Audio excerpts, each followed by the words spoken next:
பாடும் பரிவேல் அணி சேவல் என பாடும் பணியே பணியாய் அருள்வாய் தேடும் கயமா முகனை செருவில் சாடும் தனி யானை சகோதரன். திருச்சிற்றம்பலம்.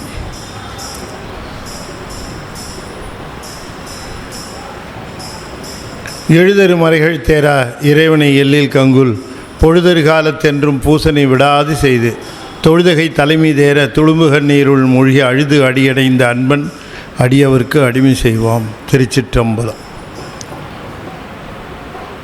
தொல்லை இரும்பிறவி சூழும் தலை நீக்கி அல்லலறுத்து ஆனந்தமாக்கியதே எல்லை மறுவா நெறியளிக்கும் வாதவூரியங்கோன் திருவாசகம் என்னும் தேன். திருச்சிற்றம்பலம்.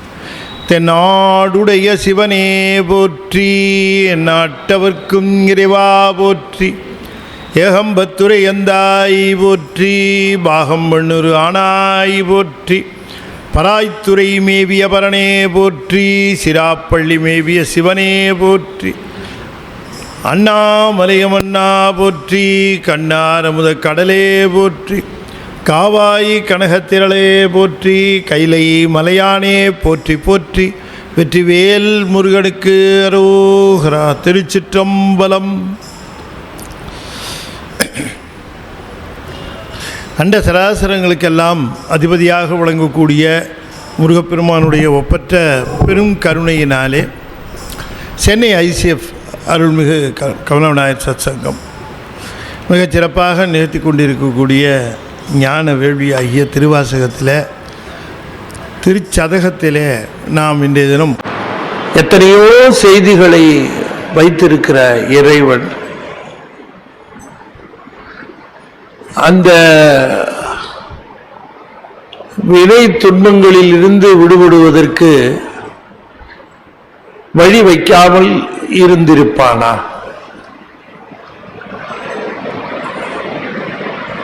இந்த உலகத்திலே காண்பதற்கு, கேட்பதற்கு, சுவைப்பதற்கு மற்றும் வேறு வேறு விதமான அனுபவங்களை பெறுவதற்கு வைத்திருக்கின்றவை எல்லாமே உயிர்கள் தங்களுடைய வினைகளை நுகர்வதற்காகத்தான் வைத்திருக்கிறான் என்பது தெள்ளத் தெளிவு. இன்னும் சொல்ல போனால் பட்டினத்தார் சொல்லுவது போல வினை போகமே தேகம் கண்டாய் என்று சொல்லுவதனுடைய பொருளே என்னன்னு கேட்டா, இந்த உலகத்திலே எத்தனையோ விதமான அனுபவங்கள் நிகழ்வது எல்லாமே அந்த வினைகளினுடைய பயன்களாக அனுபவிப்பதற்காகத்தான் இறைவன் வைத்திருக்கிறார் என்று நாம அதை பார்க்கிறோம். அப்படி வினைகளின் பயனை அனுபவிப்பதற்காக இப்ப ஒரு நல்ல உணவு ஒருத்தருக்கு கிடைக்குது, ஒருத்தருக்கு நல்ல உணவு கிடைக்கல, ஒருத்தருக்கு நல்ல குடிநீர் கிடைக்குது, ஒருத்தருக்கு கிடைக்கல, ஒருத்தருக்கு சுகமாக இருக்க ஒரு வீடு கிடைக்கிறது, ஒருவருக்கு அந்த வாய்ப்பு இல்லை.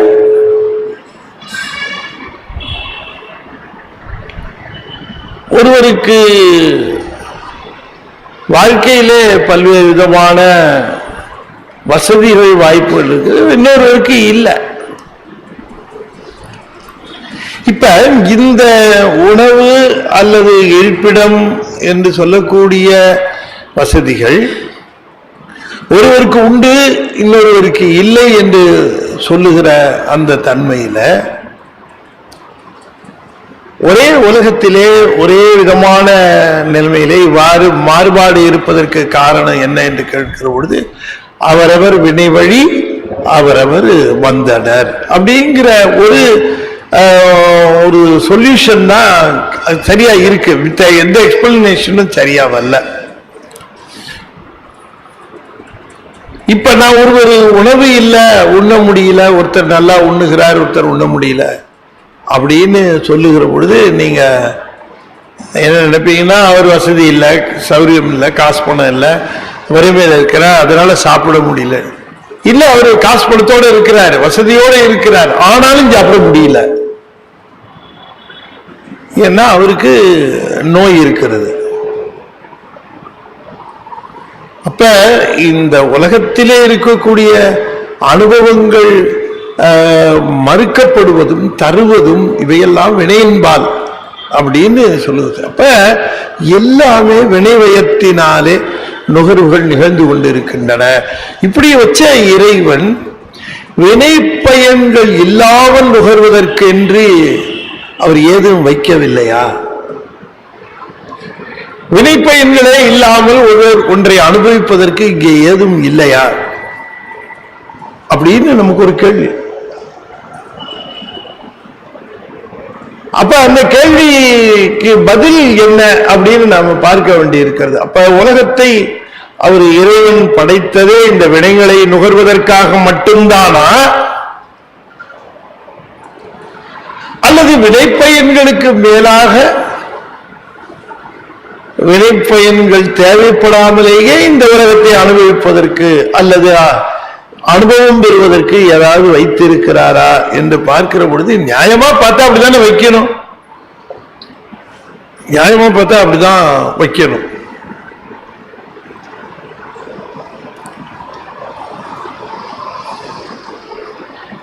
ஏசியில போக வேண்டும், ட்ரெயின்ல ரிசர்வேஷன் உண்டு. ஏசி ஃபர்ஸ்ட் கிளாஸ்ல போக வேண்டும், ரிசர்வேஷன் உண்டு. ஏசி செகண்ட் கிளாஸ்ல போகணும், ரிசர்வேஷன் உண்டு இல்லையா?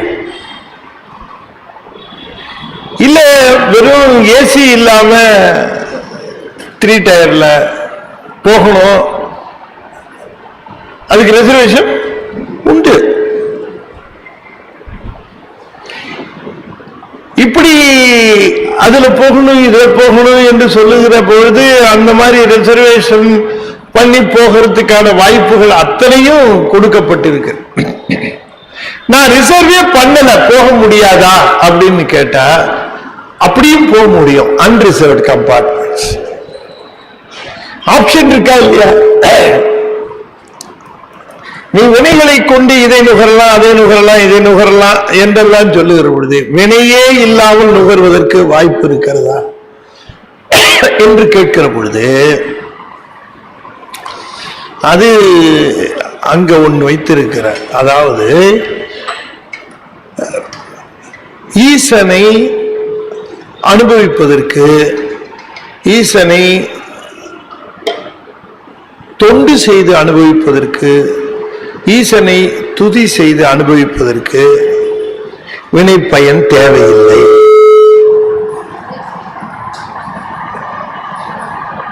இல்லையா? அப்ப ஈசனால் பெறுகின்ற இன்பம் மட்டும்தான் வினைப்பயன் இல்லாமல் வருவது.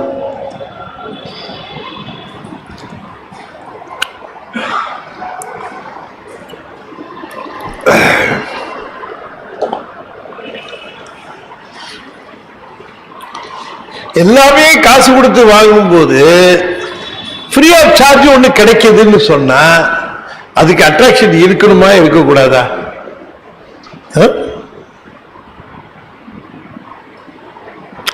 ஏர்போர்ட்ல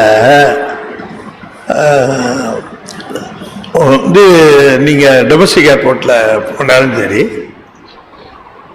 ஏர்போர்ட்டுக்கு உள்ளுக்குள்ள போயிட்டீங்கன்னா அந்த கடையில் இருக்கக்கூடிய சமாச்சாரங்களுடைய விலைகள் எப்படி இருக்குன்னு உங்களுக்கு போயிட்டு வந்தவங்களுக்கு தெரியும்.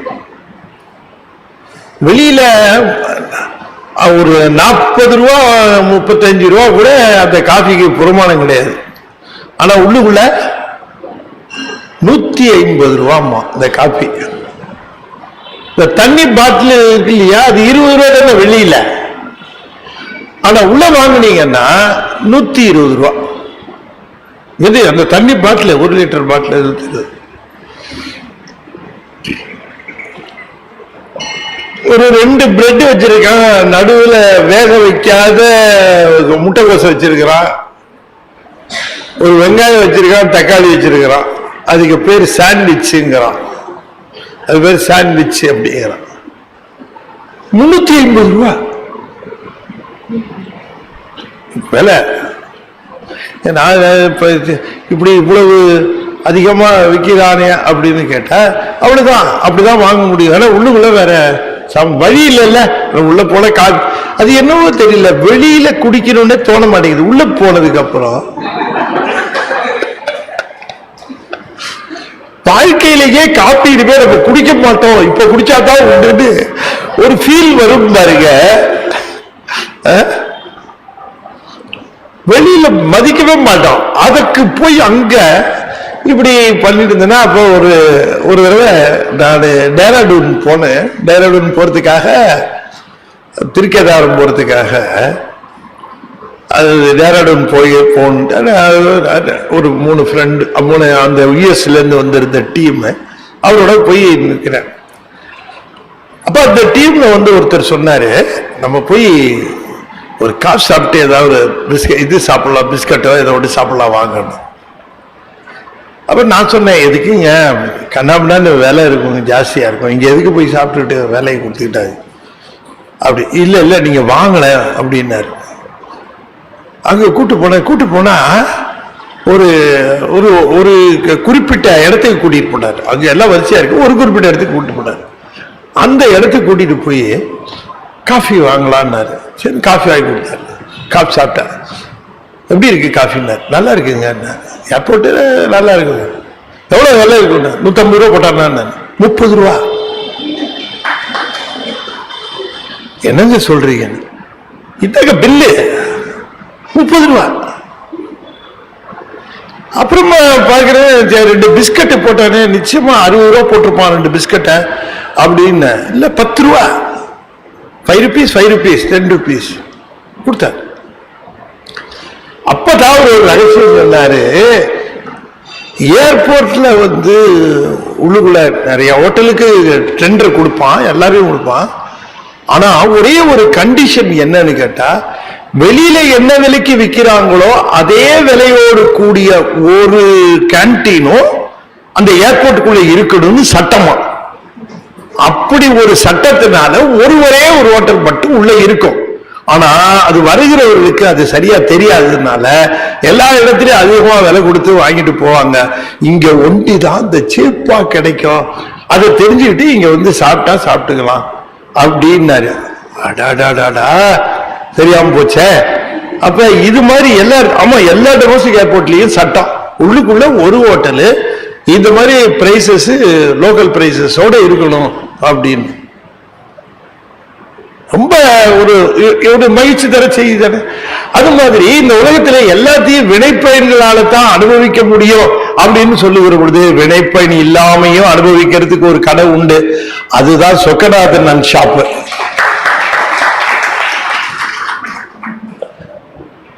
ஆமா. ஆனா பாருங்க, அவரு என்ன முதலியே கூட்டிட்டு போய் இந்த கடையில 30 ரூபா தான் காப்பின்னு வாங்கி கொடுத்திருந்தா நான் என்ன சொல்லியிருப்பேன், இந்த காப்பி அவ்வளவு டேஸ்டா இல்லையேன்னு இருப்பேன். அதனால முதல்ல காப்பியை வாங்கி கொடுத்துட்டு சாப்பிட வச்சுட்டு நல்லா இருக்குன்னு சொன்னதுக்கு பிறகு, அதுவும் எப்படி நல்லா இருக்குன்னு சொல்லும், ஏர்போர்ட்டுக்குள்ள வந்தா எப்பவுமே காஃபி ஒரு ஸ்டாண்டர்டோட இருக்கும், அதுதான் நல்லா இருக்கும் அப்படின்னு சொல்ல வச்சது போல, இறை இன்பம் என்பது நமக்கு அது நமக்கு அட் நோ காஸ்ட் அது கிடைத்தாலும், மற்ற வினை பயன்களால் அனுபவிக்கிற துன்பத்திற்கோ இன்பத்திற்கோ அப்பாற்பட்டதாக விளங்கக்கூடிய மிகப்பெரிய பெருமை உடையது ஈசனுடைய கருணை. அதுதான் காருண்யத்து இரங்கல் என்று சொல்லுகிறார். அப்படிப்பட்ட இந்த காருண்யம் என்று சொல்லக்கூடிய பெருங்கருணைன்னு அர்த்தம். காருண்யம் பெருங்கருணை, பெருங்கருணை பேராரேம்பார் இல்லையா? அப்ப பெருங்கருணை காருண்யம் என்று சொல்லக்கூடியதெல்லாம் சிவபெருமானுடைய பெருங்கருணைக்கு உரித்தாகும். அந்த கருணையை நினைந்து நினைந்து உருகுகிற தன்மைதான் அதுதான் நம்ம இந்த காருண்யத்து இரங்கல்ல நம்ம 67வது பாட்டு வரைக்கும் பார்த்தோம். ஒருவனே போற்றி ஒப்பில் அப்பனே போற்றி வானோர் குருவனே போற்றி எங்கள் கோமள கொழுந்து போற்றி வருக என்று என்னை நின்பால் வாங்கிட வேண்டும் போற்றி தருக நின் பாதம் போற்றி தமியனேன் தனிமை தீர்த்தே வருக என்று என்னை நின்பால் வாங்கிட வேண்டும் போற்றி போற்றி ஒருவனே போற்றி. பொதுவாகவே அந்த ஒருவன் என்கிற சொல்லு சிவனைத்தான் குறிக்கும். ஒருவன் அந்த ஒருவன் என்பது அந்த முழுமையை குறிக்கிறது. அந்த முழுமை என்பதுதான் ஒருவன் என்னும் ஒருவன் காண்க. அந்த ஒருவன் என்ற அந்த நிலையில் இருந்து அவர் ஒருவராக வருவார். ஒருவன் என்ற நிலையிலிருந்து ஒருவராக வருவார். இந்த ஒருவர் என்கிற சொல்லு ரொம்ப நான் ஏற்கனவே சொல்லி இருக்கிறேன் உங்களுக்கு. இப்ப ஒருங்கிறது சிங்குலரா புளூரலா? சிங்குலரா? ஒருங்கிறது சிங்குலர், ஒருமை இல்லையா? அப்ப ஒரு என்ற சொல்லுக்கு பிறகு அன் அல்லது அள் அப்படி வந்தா ஒருவன். இந்த ஒருவனுக்கு எது பன்மை? ஒருவன் பன்மை என்ன என்று கேட்டால் பலர். ஒருவன் பலர், அதுதானே பன்மை.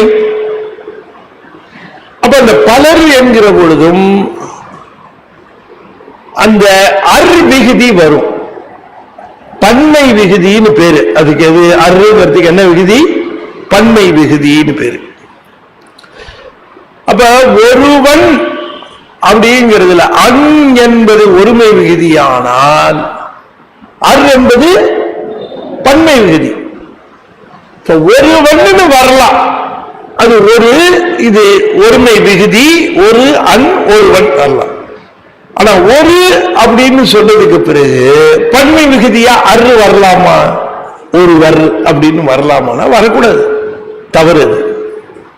ஒருவர் என்பது இலக்கணப்படி பார்த்தால் ஒரு என்பது ஒருமையாக இருக்க, ஒரு மாடு வந்தன சொல்ல முடியுமா? ஒரு மனிதன் வந்தனர் அரு விகுதி. ஒரு மனிதன் வந்தான், ஓகே.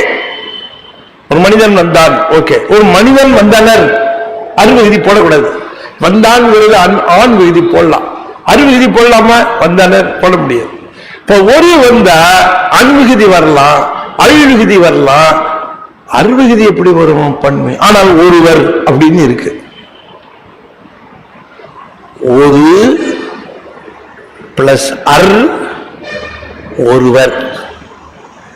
திரு பிளஸ் அடி திரு வடி. திரு பிளஸ் அண்ணாமலை திருவண்ணாமலை.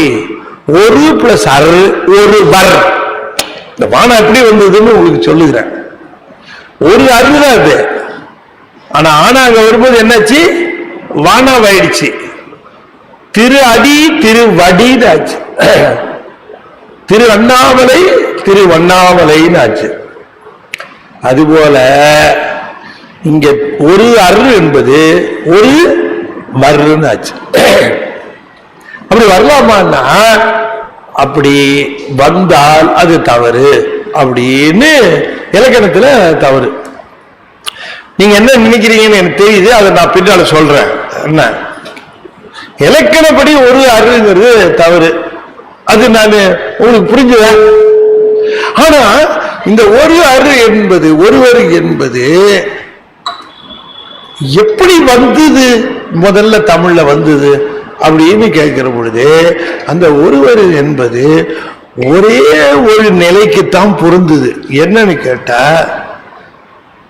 அந்த ஒரு அர் என்பது பன்மை விகுதியாக இருக்கிற காரணம் என்னன்னு கேட்டா, ஒரு இறைவனாக இருக்கிறவன் அம்மையும் அப்பனுமாக இருவராக வந்ததினால அது ஒருவராக இருந்தாலும் இருவராக சேர்ந்திருப்பதனால ஒருவர் என்கிற அந்த பெயர் பெற்றது.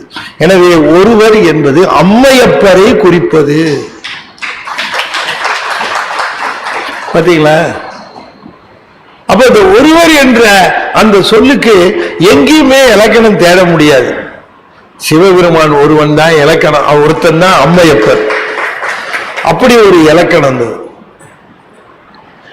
அப்ப இந்த ஒருவர் என்கிறத அப்புறமா எப்படி பயன்படுத்தினார்கள் என்று கேட்டால், அர் என்பது மரியாதை பன்மை விகுதி அப்படின்னு அதை கொண்டு போயிட்டாங்க. மரியாதை பன்மை விகுதி.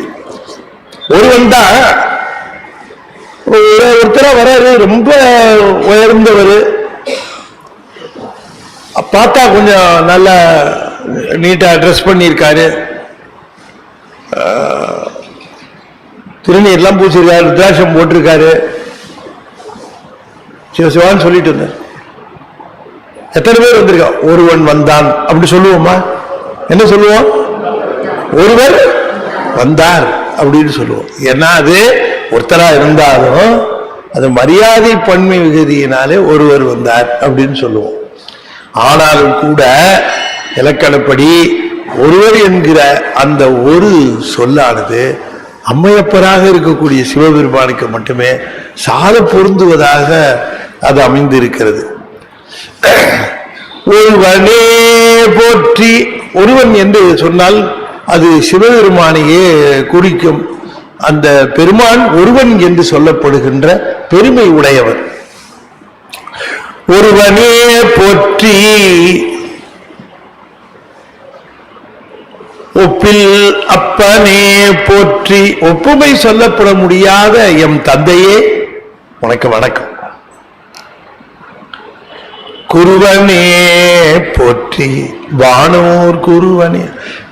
குரவனேங்கிறது எதுகைக்காக குருவனேன்னாச்சு. குரவனேன்னா வானோர்களுக்கு குருவாக விளங்குகின்றவரே என்று குறிக்கப்படுது. ஆனாலும் இந்த வானோர் என்று சொல்லுவது வானவர்களை குறிப்பதாக எடுத்துக்கொள்ள வேண்டாம். ஏன்னா வானவர்களுக்கு தேவர்களுக்கு யார் குரு என்று சொன்னால் வியாழ பகவான், அவர் தான் குரு. அசுரர்களுக்கு யாருன்னு கேட்டா சுக்கிரன் வெள்ளி, அவர் தான் குரு. தேவகுரு அசுரகுரு என்று சொல்வார்கள். அப்ப இந்த வானோர் என்று சொல்லுவது அருளால் உயர்ந்தவர்களுக்கு குருவாக இருக்கிறவன் சிவன். வானோர் என்பது உயர்ந்தோர் என்று பொருள். வானோர் குருவனே போற்றி எங்கள் கோமள கொழுந்து போற்றி. கோமளம் என்று சொன்னால் அழகு, அழகினுடைய நிறைவு. கொழுந்து என்பது அந்த நிறைவிலே துளிர் விடுவது இல்லையா, அந்த கொழுந்துங்கிறது. அப்படி அந்த கொழுந்துங்கிறது ஒரு மரம் துளிர்க்கிறதுங்கிறதுக்கு அதுல கொழுந்து விடணும். அது அப்பதான் அது லைஃப்ல இருக்குன்னு அர்த்தம், இல்லாட்டி லைவா இல்லைன்னு அர்த்தம்.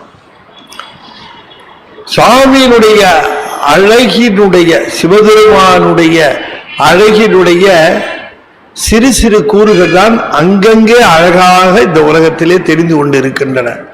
அவை மொத்தமும் ஒன்றாக சேர்ந்தால் ஒரு அழகு இருக்குமானால் அந்த அழகுதான் சிவம். ஆகையினால கோமள கொழுந்து போற்றி என்று குறிப்பிடுகின்றார். கோமள கொழுந்து போற்றி. தமியனேன் தனிமை தீர்த்தே. தமியனேன் தனிமை தீர்த்தே.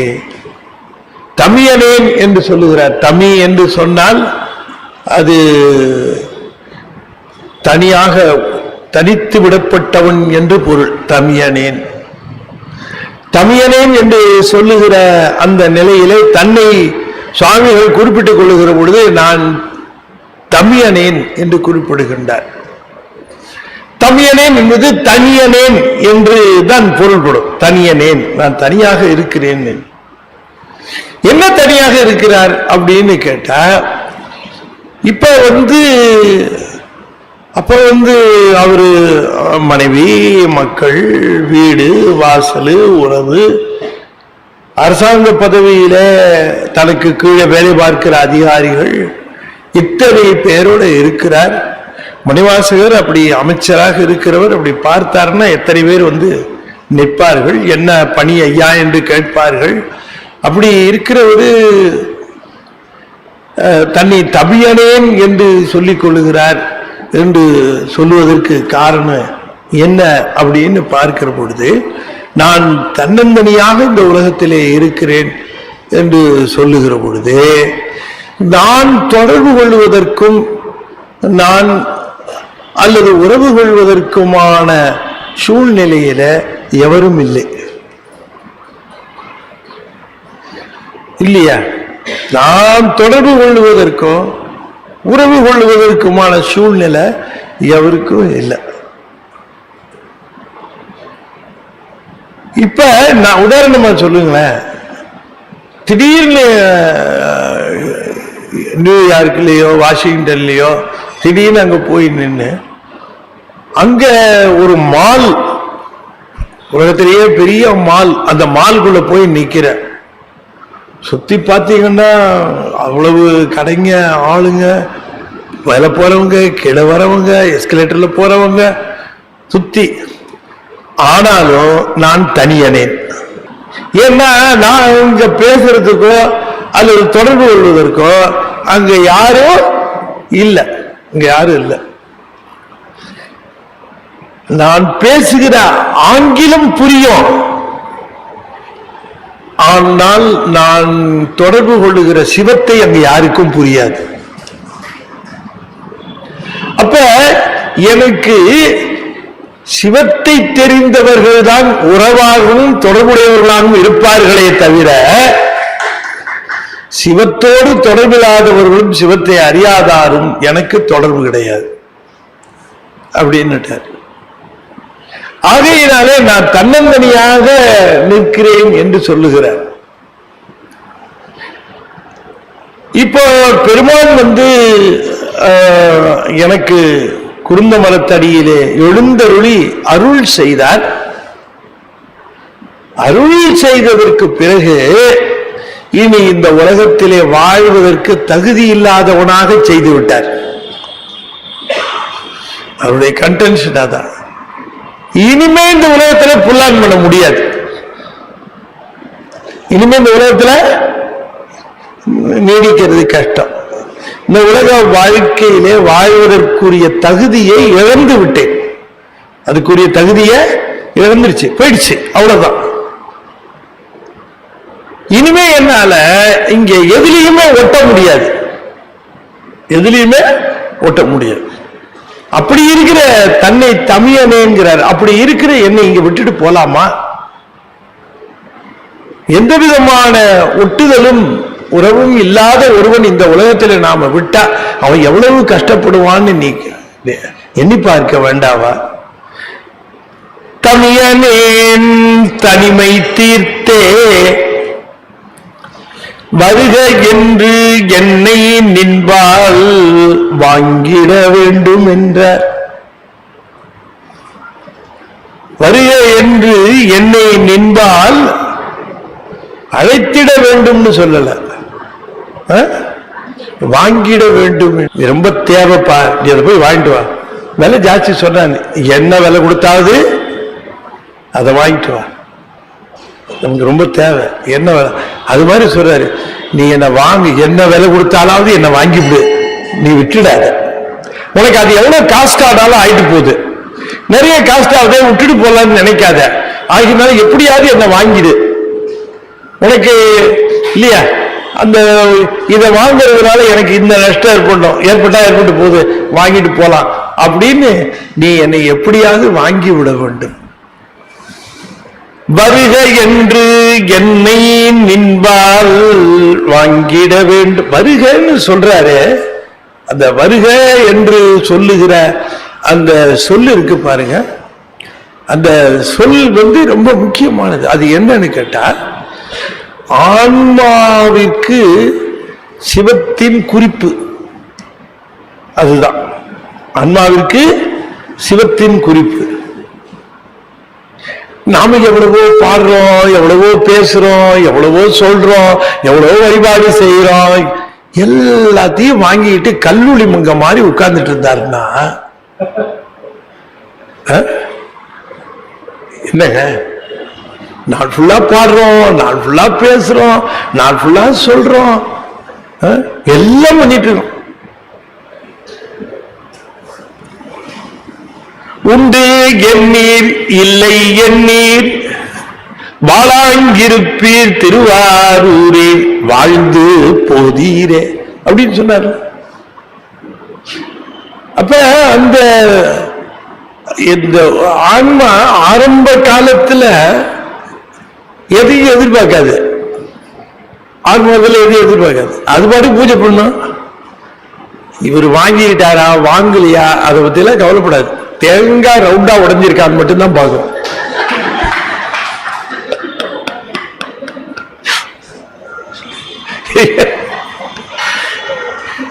ஏன்னா அதோட கவலை அது வரைக்கும் தான்.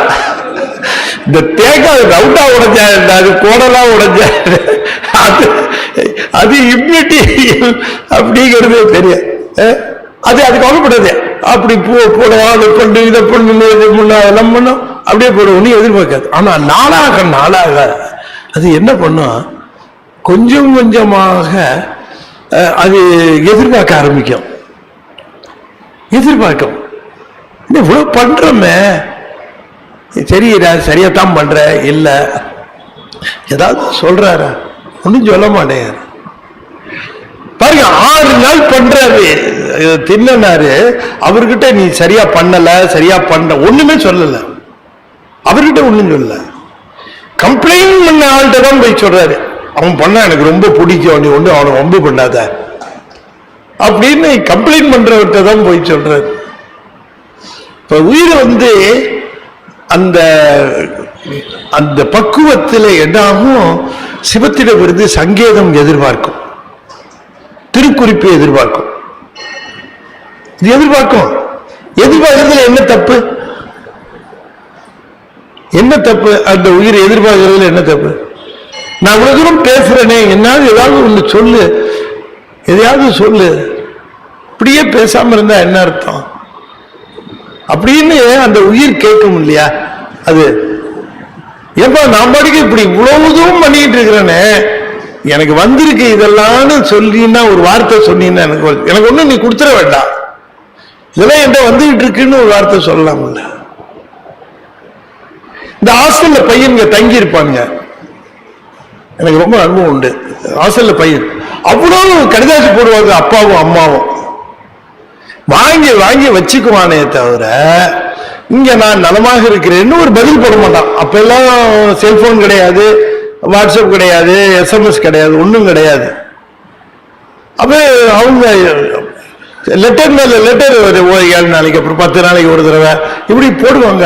வாங்கி வாங்கி படிச்சு பார்த்துட்டு இன்னைக்காவது பதில் போட்டுறணும் அப்படிமானே தவிர போடலாம், தூக்கி வச்சிடும், வாங்கி வாங்கி வச்சுக்கோ. அப்புறம் ஒரு நாள் என்னைக்காவது அந்த தந்தையோ தாயோ வந்தீங்க, ஒரு பதில் போட இல்ல போடணும்னு தான் நினைச்சேன், அப்படித்தானே எதிர்பார்ப்பாங்களா இல்லையா? அது மாதிரி இந்த அடியார்கள் அன்பு மிகுதியினாலே சிவபெருமானுக்கு எல்லா விதமான பணிகளையும் பணிவிடைகளையும் அவர்கள் அந்த பெருமானுக்கு செஞ்சுட்டு, இந்த பெருமான் அப்படி ஒரு திருக்குறிப்பு தரமாட்டாரா என்று எதிர்பார்க்கிற பக்குவம் வரும் ஒரு காலத்தில். அப்ப எதிர்பார்ப்பாங்க சாமி நம்மகிட்ட ஏதாவது. இப்ப நமக்கு எதிர்பார்க்கிற அந்த நிலை வரும்னா, அருளாளர்களுக்கு சுந்தரர்களும் உண்டிலன்னு பண்ணிடுவாரு, தெரிஞ்சு அவங்க உடனே டக்குன்னுட்டு அவருக்கு அந்த குறிப்பு வந்தாகணும். ஒரு தலம் போயிட்டே இருக்கும்போது அடுத்ததான் எந்த தலம்னு குறிப்பு வரணும். திருமலைபாடி போனா வரணும், அந்த குறிப்பு வா இங்க வான்னு வரணும். அந்த மாதிரியான சங்கேதங்கள் வந்து கொண்டே இருக்கும் அவர்களுக்கெல்லாம். நமக்கு அவங்களுக்கெல்லாம் வந்து கொண்டே இருக்கும். நமக்கு அப்பப்பயாவது வர வேண்டாமா? அப்பப்பயாவது வர வேண்டாமா அப்படின்னு அந்த சங்கேதத்தை தான் வருகை என்று அறிவுரிவாய்ங்கிறார். சங்கேதம், நீ ஏதாவது ஒரு விஷயம் சொல்லு, அவசரப்படாத. நான் உன்னை தில்லைக்கு வர சொல்லியிருக்கேன்ல, அங்க தில்லையில பார்த்துக்கலாம், கொஞ்சம் அவசரப்பட அப்படின்னு ஏதாவது ஒரு திருக்குறிப்பு நீ தரக்கூடாதா என்று கேட்கிறார். தமியனேன் தனிமை தீர்த்தே வருக என்று என்னை நின்பால் வாங்கிட வேண்டும் போற்றி தருகனின் பாதம் போற்றி.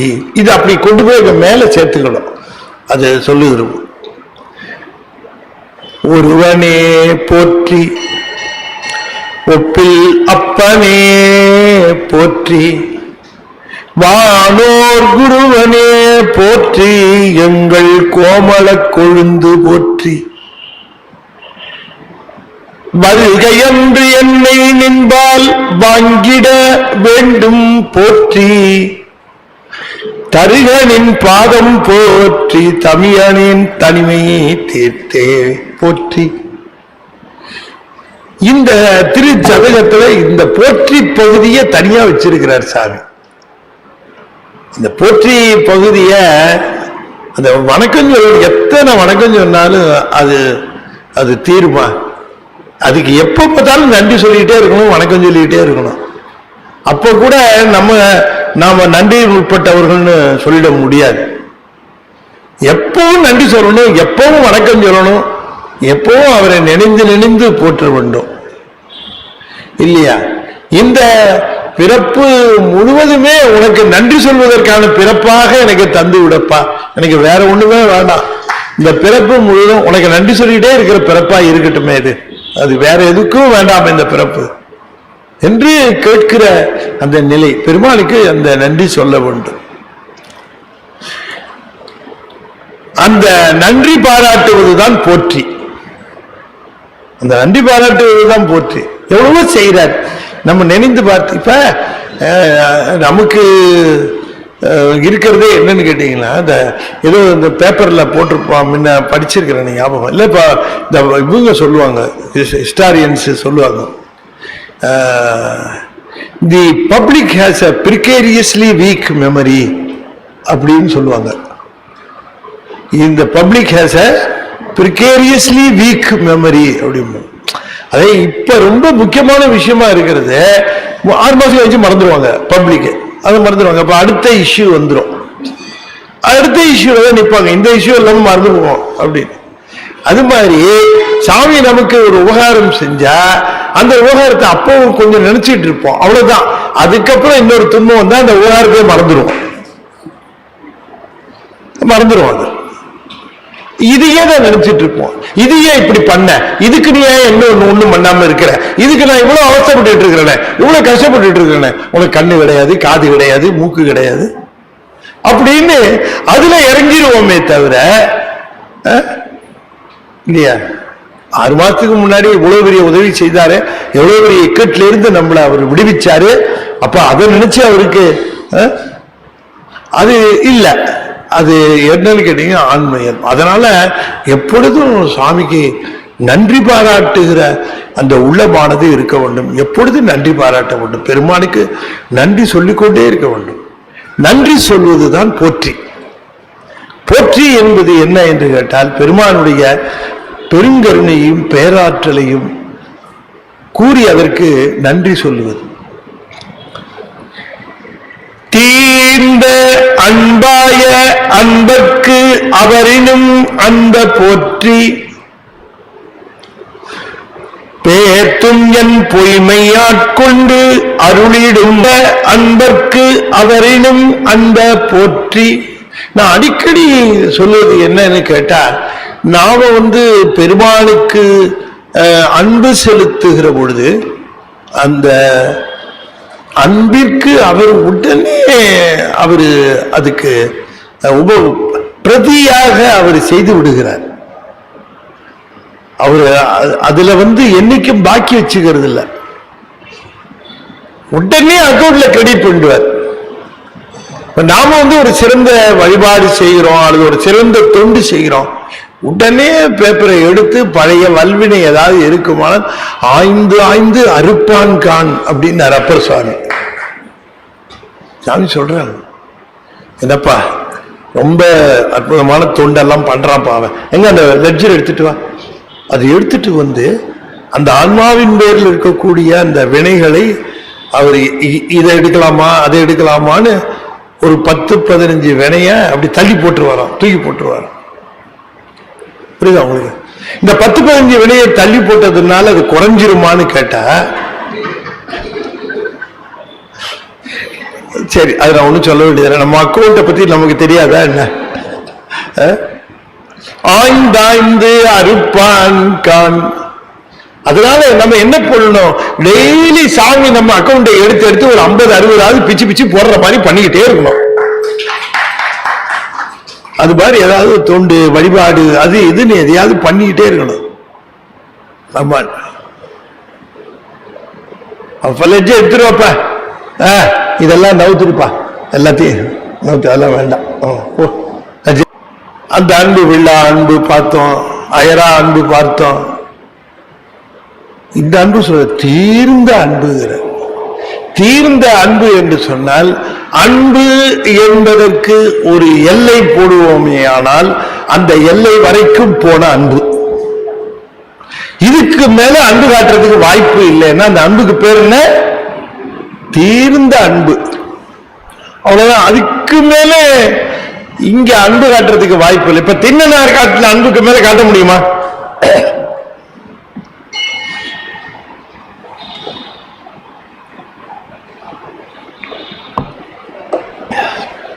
அந்த அன்புக்கு மேல காட்ட முடியுமாங்க? இப்ப சிறு தொண்டர் காட்டினார் அன்பு, அதுக்கு மேல அன்பு காட்ட முடியுமா? அது தீர்ந்த அன்பு, அவ்வளவுதான். அது அப்படிப்பட்ட அன்பு. அப்படிப்பட்ட அன்பு காட்டுகிற அன்பர்களுக்கு பெருமான் பதிலுக்கு அன்பு செய்வார். பதிலுக்கு அன்பு செய்வார். இப்ப அதனாலதான் கொஞ்சம் நம்ம என்ன செய்தாலும் அந்த பெருமான் அதுக்கு பதிலுக்கு செய்திருவார். இப்ப தீர்ந்த அன்பு செய்தவர்களுக்கு அன்பு செய்யாம போவாரா? இல்லையா? அடியார் இடுக்கல் தெரியாதார் சாமி சொல்லுகிறார், தெய்வச்சேக்கிடார் சொல்லுகிறார், அடியார் இடுக்கன் தெரியாதார் ஆண்டு கொண்ட தோழதம் குறை முடியாதிருக்க வல்லரே அப்படின்னு கேட்கிறார். அடியார் இடுக்கன் தெரியாதார் ஒருத்துக்க மாட்டார். அடியார்களுடைய துன்பங்களை அவர் சகித்துக் கொள்ள மாட்டார் என்று தெய்வச்சேக்கிடார் குறிப்பிடுகிறார். அப்ப இந்த எல்லை தீர்ந்த அன்பை செலுத்துகிற அன்பருக்கு அவர் பதிலுக்கு அன்பு செலுத்துவார். எப்படி இருக்கும்னா, அவர் அன்பு செலுத்துவார், பதிலுக்கு அவர் அன்பு செலுத்துவார். எப்படின்னா, அவரினும் அன்பை போற்றினார். அவர் எல்லை தீர்ந்த அன்பு செலுத்தினார், இவரும் எல்லை தீர்ந்த அருளை செய்வார்.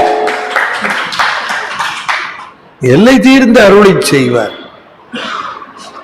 அவர் கண்ணை பறித்தார், உண்மைதான். ஆனா இவர் கூப்பிட்டு வலப்பக்கத்துல வச்சுக்கிட்டார், இங்கே இரு, நீ என் பக்கத்திலே இருன்னு விட்டார். இது இன்னைக்கு காலத்தினாதரை பார்க்க போகிறவர்கள் எல்லாம் காலத்தி வேடனியூர்ல பார்த்துட்டு வரணும். எம்பெருமானை பார்க்கிறவர்கள் அப்படி கூடவே வச்சுக்கிட்டார். அப்ப தீர்ந்த அன்புடைய அன்பருக்கு அவரு எப்படி செய்வாராம்? அவரினும் அன்பை போற்றி, அவரினும் இவர் அவருக்கு அன்பு காட்டுறதுதானே எல்லையில்லாத அன்புன்னு நினைச்சோம். அதை பீட் பண்ணிடுவாராம் சாமி, அருள் காட்டி அவருக்கு அதிகமான அன்பு காட்டுவாராம். இப்ப நாம அவருக்கு சிறிதாக செய்தாலும் அதை பன்மடங்கு செய்கிறவர், எல்லை தீர்ந்த அன்பு செய்கிற அன்பர்களுக்கு அவர் என்ன செய்வார்? என்ன வேண்டுமானாலும் செய்வார். அப்ப மணிவாசகருக்கு அவர் குருவாக வந்திருக்கிறார்னா மணிவாசகர் எல்லை தீர்ந்த அன்பு காட்டியவர் இல்லையா? தீர்ந்த அன்பாய அன்பராக இருக்கிற அவருக்கு நானே வந்துடுறேன், உனக்கு இங்க யாரையும் அதிர்ஷ்டித்து நின்று உனக்கு குருவாக வேண்டியதுல, I myself will come அப்படின்ட்டு நேரம் வந்துட்டார். அப்ப அந்த மாதிரியான அவர் அதை எதிர்பார்க்கல, தீர்ந்த அன்பாய அன்பர்க்கு அவரினும் அன்ப போற்றி பேர்ந்தும் என் பொய்மை ஆட்கொண்டு அருளிடும் பெருமை போற்றி. பேர்ந்தும்னா மீண்டும் அர்த்தம், பேர்ந்தும்னா மீண்டும் மீண்டும் என்னை ஆட்கொள்ளுவார் அப்படிங்கிற. அப்ப முதல்ல ஆட்கொண்டது எப்ப அப்படின்னு கேட்ட, அவரு உலக நடையிலே உலக வாழ்விலே அமைச்சராக அப்படி அந்த பதவியிலே இருந்து கொண்டு அந்த உலகியலாக வாழ்ந்து கொண்டிருந்த காலத்திலே உள்ளத்தை எல்லாம் சிவத்திடம் ஒப்படைத்து இருந்தாலும் உலகியலிலே இருந்தார். அப்ப அவர் என்ன பண்ணார், குதிரை வாங்க போன பொழுது ஆட்கொண்டார், இங்க வா அப்படின்னு ஆட்கொண்டார். அது முதல் தடவை ஆட்கொண்டது. முதல் தடவை ஆட்கொண்டு அழைத்து இல்லையா, அவருக்கு எல்லா வகையான தீக்கைகளும் செய்து ஆட்கொண்டார். அவரை எதிர்பார்க்கல, அது முதல் வகை. அது நமக்கு புரியுது. ஆனா இப்ப சொல்றாரு பெயர்த்தும் மீண்டும் ஆட்கொள்ளுவீர் அப்படின்னு சொல்றாரு. இப்ப என்ன மீண்டும் ஆட்கொள்ளுவீர்னா, அப்படி முதல் தடவை ஆட்கொண்டு எனக்கு எல்லாவற்றையும் செய்தாலும் இப்பொழுது விட்டு விட்டு போய்விட்டீர்கள். இப்ப நான் இருக்கிறேன், விட்டு விட்டு போனாலும் நான் இங்கேயே தெரிந்தாலும் மீண்டும் என்னை ஆட்கொண்டு அழைத்து போய் விடுவீர்கள், அதுவும் நடக்கத்தான் போகிறது என்று உறுதிபட கூறுகிறார். இவரை சொல்லுகிறார் என்னன்னா, பெயர்த்தும் என் பொய்மை. இந்த பொய்மை என்னன்னு கேட்டா, நான் முழு மெய்மையாக இருந்தால் மற்றவர்களை எல்லாம் அழைத்து போன போது என்னையும் கூட்டிட்டு போயிருக்கணும், அத்தனை பேரை அழைச்சிட்டு போகும்போது நீ தில்லிக்கு வந்துற அப்படின்னு சொன்னா அவர் மனசு என்ன பாடுபட்டு இருக்குன்னு நம்மால நினைச்சு கூட பார்க்க முடியாது இல்லையா? சாமியே வந்துட்டார், எல்லாம் செய்தார், சாமி தான் இருக்கிறாருன்னு நல்லா தெரியுது. அப்புறம் எல்லாரும் முடிஞ்சு போய் ஆனந்தமா இருக்கிறார் சாமி.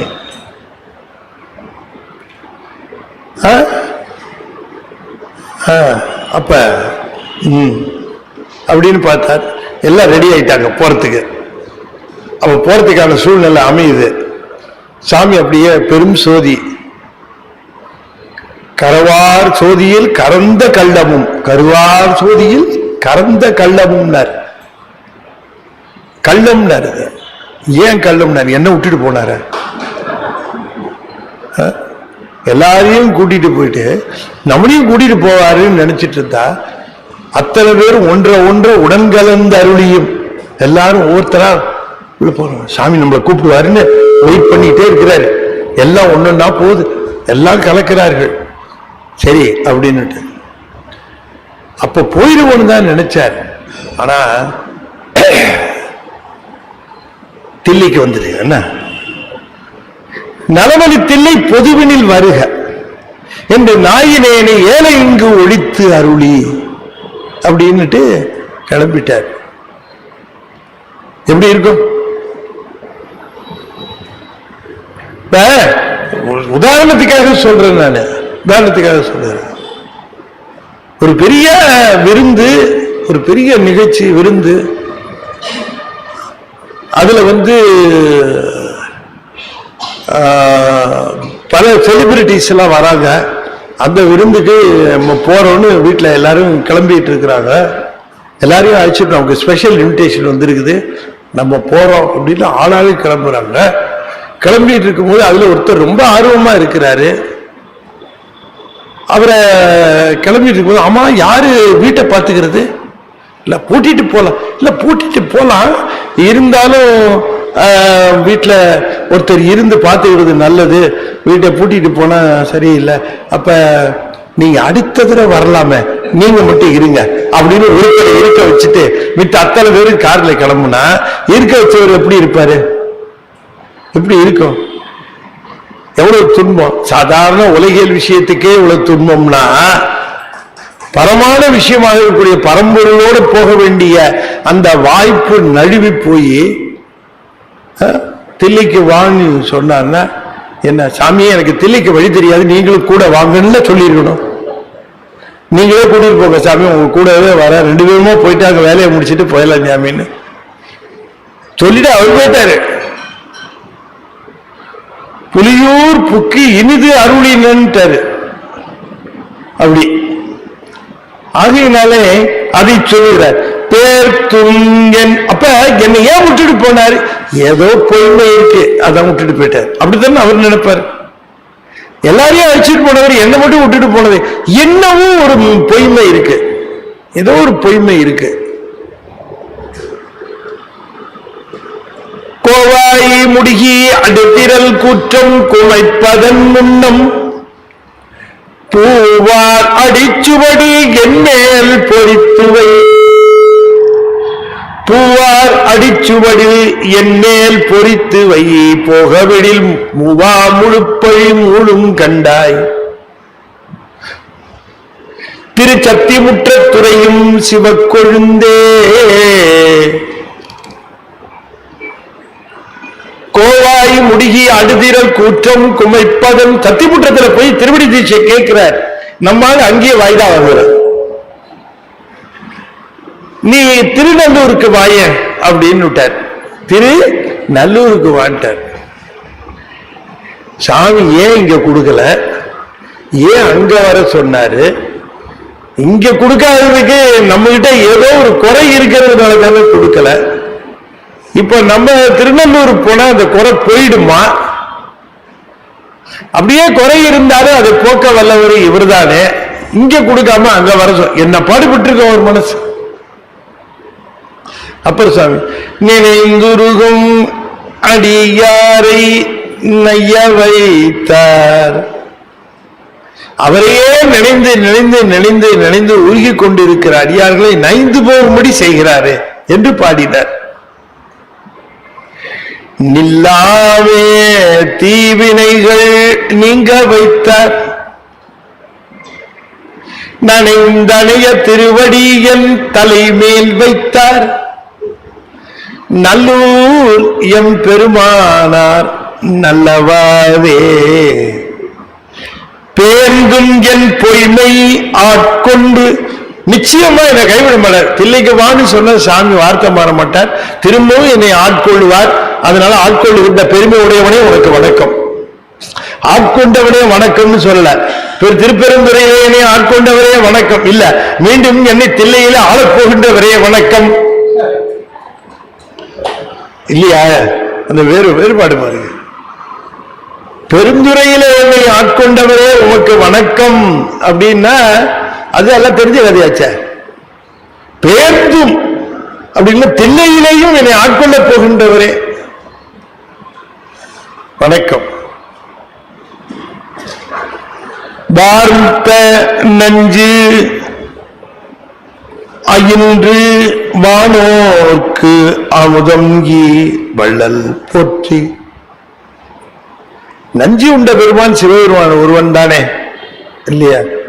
நஞ்சு அமுது ஆக்கினார் நனிவள்ளி அடிகளாரு. துஞ்சிருள் காலை இம்மாலை தொடர்ச்சியை மறந்திராதே. அஞ்செழுத்து ஓடி. அஞ்செழுத்து ஓதுவதற்கு வேற நேரம் மறந்து இருந்து போகுதுன்னு சொன்னாலும் ஒரு 2 நேரமாவது நீங்க அஞ்செழுத்த ஞாபகம் வச்சுக்கிட்டு அதை ஓதுகிற ஒரு அது என்ன சொல்றது, ஜபமோ சொன்னாலும் சரி, அது தபமா சொன்னாலும் சரி, அதை தியானமா சொன்னாலும் சரி, அது எதையாவது சொல்லணும். அந்த அந்தியில அந்த அஞ்செழுத்தை ஓதுக என்று அப்பர் சுவாமி சொல்லுகிறார். வலிய வல்வினைகளை நீக்குவதற்கு அந்த அந்தி பொழுது என்று சொல்லக்கூடிய பொழுதுல நாம சிவத்தை எண்ண வேண்டியது மிக முக்கியம். எப்ப ஆபத்து அதிகமாக இருக்கும் இல்லையா? கொரோனா வருது பரவுதுன்னு ஒண்ணீங்க என்ன பண்ணிட்டோம்? எல்லாரும் என்ன பண்ணோம்? எல்லாம் முகமூடி, எல்லாரும் முகமூடி. அந்த காலத்தில் எடுத்த போட்டோவெல்லாம் பார்த்தா எல்லாம் முகமூடி போட்டு நிக்குது. அப்ப எடுத்த போட்டோ எல்லாம் எங்க ஊருக்கு போய் எடுத்துருக்காங்க, எல்லாம் முகமூடியோட நிக்குது. அது ஒரு சீசனா இருந்திருக்கு. அப்ப தெரிஞ்சு எல்லாம் போட்டுக்கிறோம் இல்லையா, முகமூடி போட்டுக்கிறோம். ஏன் கொரோனா பரவிடுமோ அப்படின்னுட்டு அந்த முகமூடி போட்டுக்கிறோம். அப்ப அது மாதிரி இந்த ரொம்ப ஆபத்தான நேரம் எதுன்னு கேட்டா, இந்த இரவு முடிஞ்சு பகல் தொடங்குறதும் பகல் முடிஞ்சு இரவு தொடங்குறதும் கொஞ்சம் ஆபத்தான நேரம். அப்ப முகமூடி போட்டுக்கிற மாதிரி 5 எழுத்து போட்டுக்கணும். 5 எழுத்து சொல்லணும். 5 எழுத்து. இன்னொரு பொழுதியும் சேர்த்து விடுறாரு நம்ம சுத்தம். அந்தியும் நண்பகலும் 5 பதம் சொல்லி, அந்த நண்பகல் ஒண்ணு சேர்த்து விட்டார், உச்சிக்காலம். அதுல சொல்றது 2 3 கூட சொல்லலாம். 2 சொல்றது ரொம்ப முக்கியம்.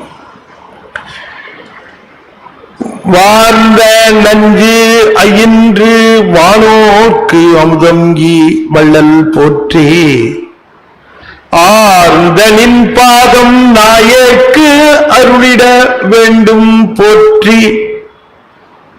பெருமானே, என்னுடைய இந்த நஞ்சு போன்ற குற்றங்கள் ஏதாவது இருக்குமே ஆனால், நஞ்சை உண்டு அமுதத்தை தந்தது தேவரீர், என்னுடைய குற்றங்களை நீக்கி பாதத்தை தர வேண்டும்.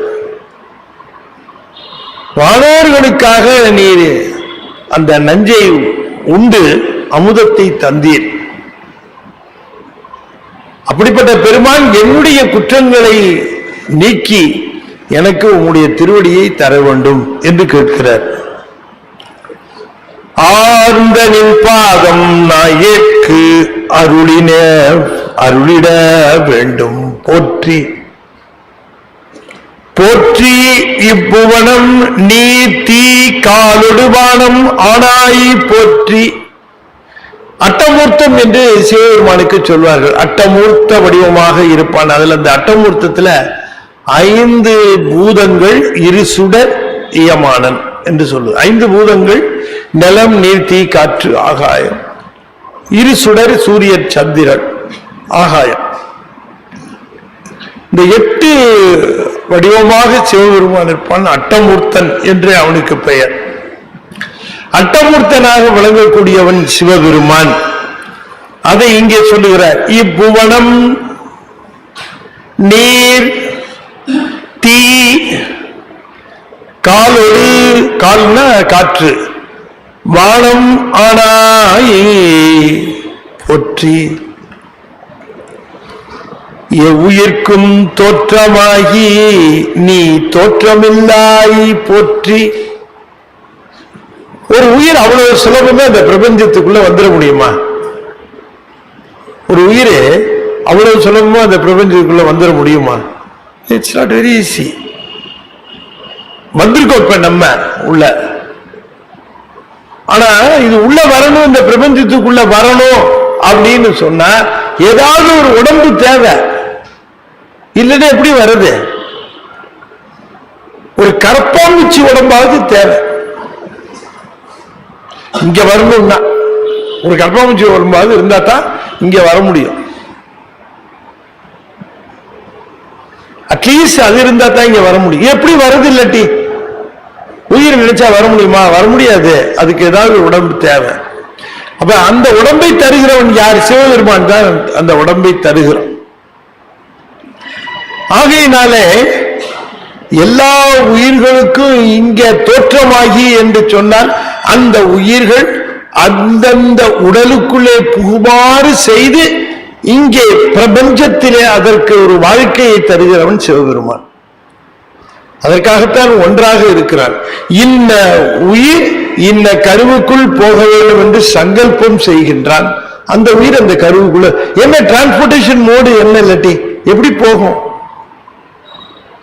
ஒரு உயிர் உயர்ந்த இடத்துக்கு போகுது, ஒரு உயிர் தாழ்ந்த இடத்துக்கு போகுது.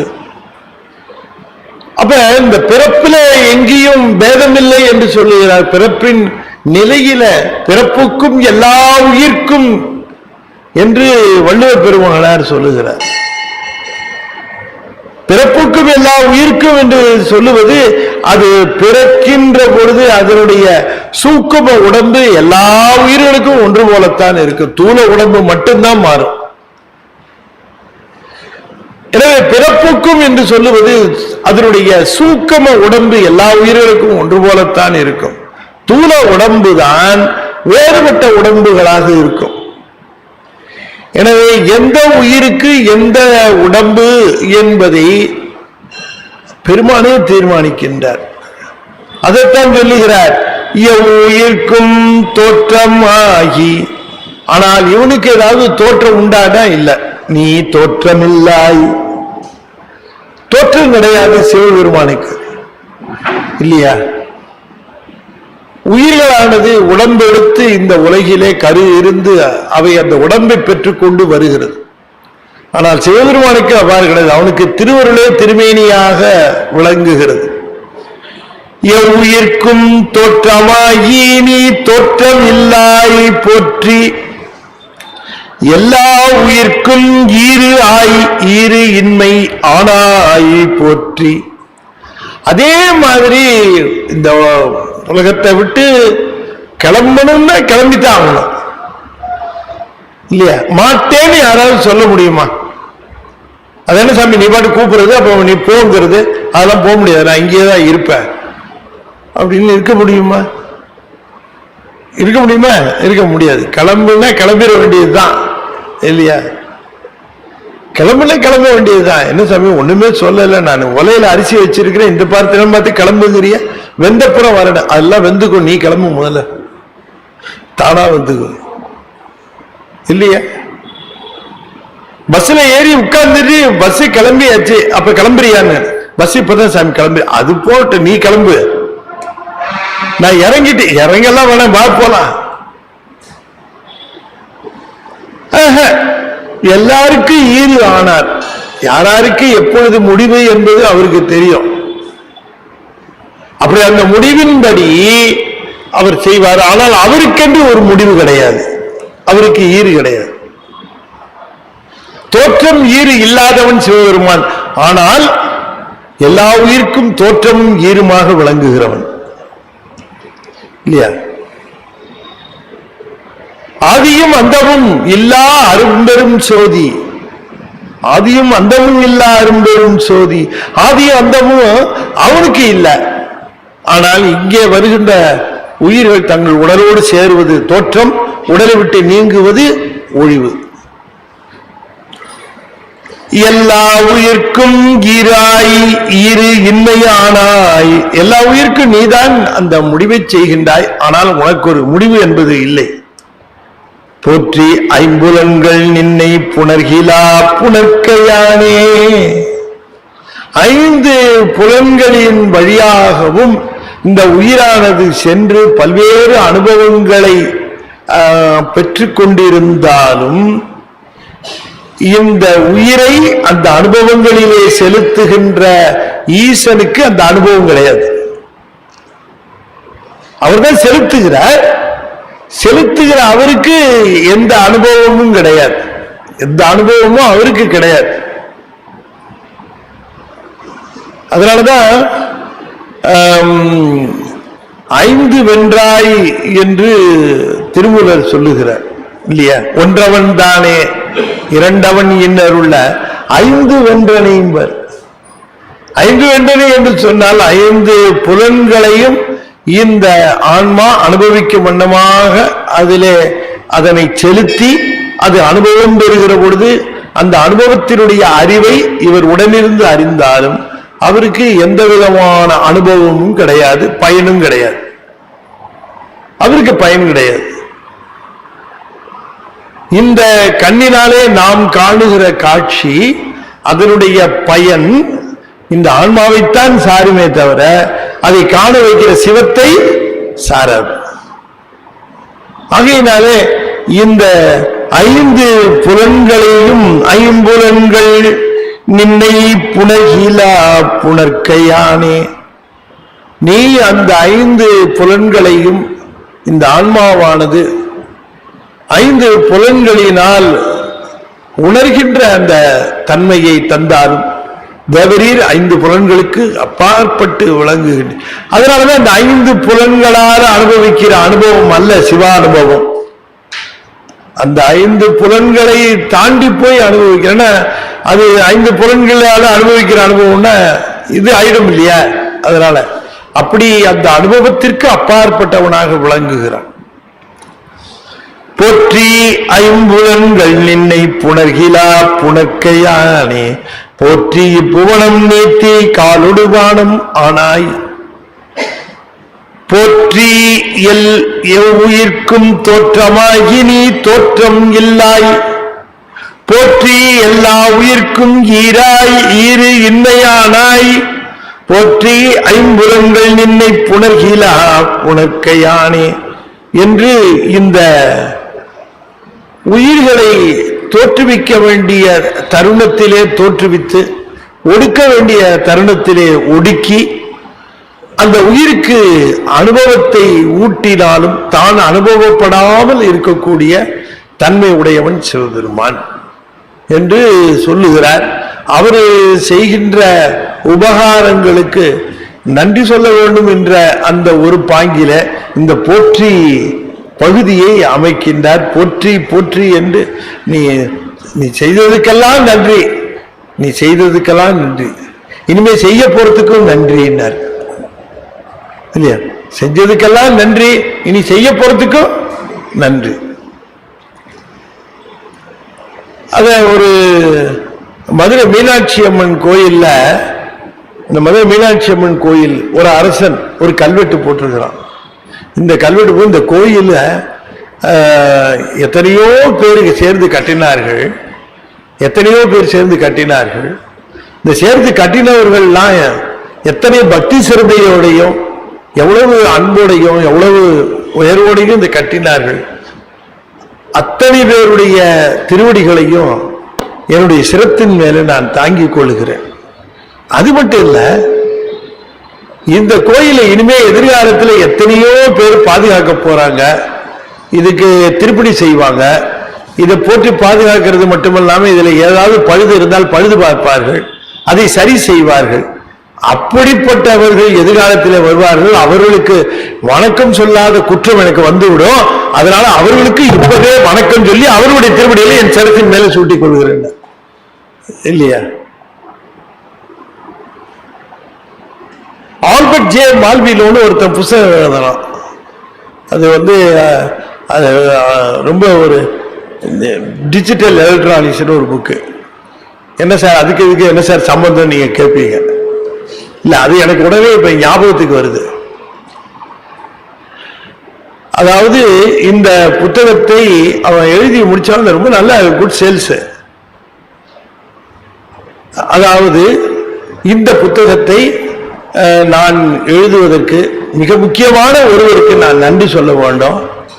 அது யாருன்னு கேட்டா அது வேற யாரும் இல்லை, என்னுடைய மனைவி தான். ஏன்னா இந்த புத்தகத்தை நான் எழுதி முடிக்கிற வரைக்கும் அவங்க ஊருக்கு போயிருந்தாங்க. அப்படி